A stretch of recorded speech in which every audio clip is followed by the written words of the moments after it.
Uchrashuvlarda jamoalar 4 marotaba o'ynashdi va 4 talasida ham Barselona g'alaba qozondi.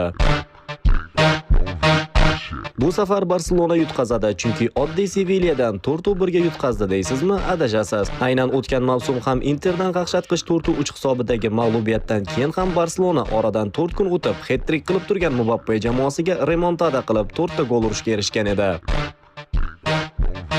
Xullas hisob 11-1 bo'ladimi, 1-0 bo'ladimi, jamoaning yarmi jarohatda bo'ladimi? Bu El Clasico, har bir o'yin tarixga muhrlanadi.